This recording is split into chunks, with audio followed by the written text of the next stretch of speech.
Hey, it's Paul. It's good to talk to you all again. First, I want to say thank you to everyone who congratulated me on my victory for the January Blink fiction that High Fantasy Addict had. It was awesome to be a part of it. That was my first competition or submission this year, and it went well. So hopefully we will keep that up. I've got a few other short stories that I want to do, along with two that are complete and one that is actually polished. The second one still needs polishing. So we'll see about getting those out. As well as that, I want to write some short stories for the current novel that I'll be getting published in July or August. Just to start giving that some fleshed out background. And those will either go on my website or they will go somewhere in some publication. So, cool. Today I really wanted to talk about the start of world building. What I'm going to do is go through the different stages I went through in order to write the novel that will be coming out in approximately 5 months. And it starts with inspiration. You can't do anything without the inspiration. I know a lot of people say write what you know, and write what you know is great to a certain extent, but you can't write high fantasy based on what you know, because we don't know. I don't know what it is to crawl under wires or to walk 12 miles, jog through incredible obstacles. So I did Tough Mudder. All of a sudden I have a far better understanding of what it feels like to have a bruised rib. That still nags me after 5 months of rest. So it's just do little things. Get outside of your comfort zone. Because for me, writing is kind of a hobby in the same way that,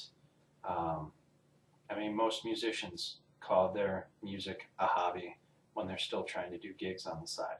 So I just feel that it's really important if you want your writing to go somewhere to do research, because writing what you know is a great starting point. It's not a good finishing point. So for me, the thing I was writing is about a desert area. Now, the first inspiration came from the Bible. The city was to be made, it is made all of teak wood and then covered in bronze.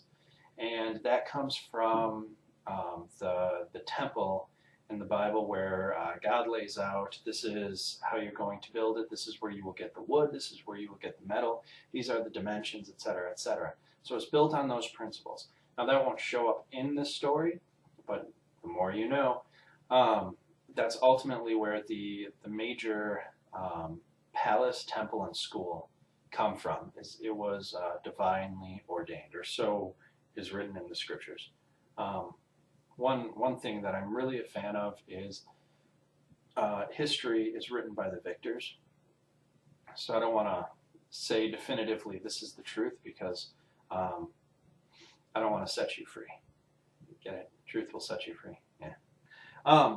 So some of my other inspirations, though, for it that I've been drawing on, because it is a desert region and Arabian Nights is a huge inspiration for desert regions, is Arabian Nights, which I can't find, because otherwise I was going to show you the really, really beautiful book with, like, it's got the golden edges on the pages.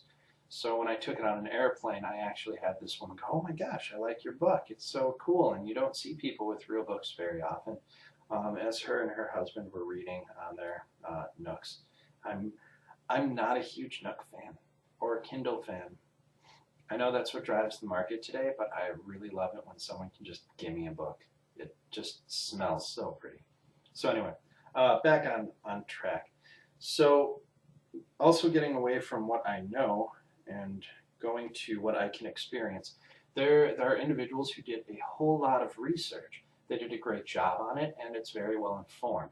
Now, I'm doing a lot more reading than most people probably are doing when they play, but Assassin's Creed, the first one, is based in, during Crusade period, you go through Damascus, Jerusalem, and Acre. And the three regions are just beautiful and filled with life in a desert region. So I've really been trying to hit that, and I've been really, really appreciative of it so far. So that's been very cool as far as the inspiration. Now the problem with video games is video games can be amazing inspiration, and along with inspiration it gives you a little bit of downtime so you can just chill. But the problem is, for every 10 hours of gameplay, you could have probably gotten the same information in about 1 hour of research. It just, for me, I was going to play the video game anyway. At least this way I'm targeting video games that'll educate instead of just play safe. Like Assassin's Creed 4 Black Flag, which was an amazing game that I just beat about 2 hours ago. So, the other thing that I really want to show as a resource, and this is unfortunate because it's not what I wanted. Here's a real book, Romance of Three Kingdoms. Now, the Romance of Three Kingdoms actually inspired the entire world that this is set in. I had a Chinese kingdom, and I had planned it out, and I did a little bit of history, but not a whole lot. I've been doing more and more history as time goes. You can find on, can't remember the name, but I've got a history of the Naga Wars, which take place within the kingdom before it was really established as a strong place. And I'm going to be putting out more and more of those histories as well. But through Romance of the Three Kingdoms, a lot of these stories are ridiculous. They're way over the top, but it's their mythology. And what I'm going for really is a mythology. And I found a book called the Jinn and the Golem, or the Golem and the Jinn, which at first I was like, well, this isn't really well written as I'm reading it, because it's very passive. The voice is very passive. There are very few action moments. Normally you just gloss over. I thought, well, that's I don't know. And it's a bestseller. It's considered a bestseller. But as I kept reading it, I realized this is written like the mythologies of old, with a little bit to make it more like what we like reading today. But for the most part, it was mythologies of old. And I greatly respected what they were doing with that. I thought it was brilliantly written. And if you have a chance, check it out. But it showed that the old ways of writing can be used still today, if we just update it, modernize it, and take off with it. So hopefully I can do something with that too. Other types of inspiration, Paige Adams wrote on my site, and I'll link her, that one great way of inspiration is music. And music is great inspiration. It's always fun to listen to a song and derive meaning from it for you and for your world, and then write from there. More great inspiration is go to a museum, go to an art museum, just look at paintings.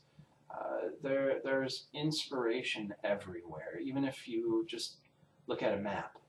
Maps are incredible inspiration. So when getting started, that's pretty much what I did. I'm running out of time because I've only got 2 minutes left, or YouTube will not upload this. So that's what I did for my inspiration in order to get ideas for the South. The South is also based on the element of fire, so there are fire elementals down there, which I switched over to become kind of like Jinn.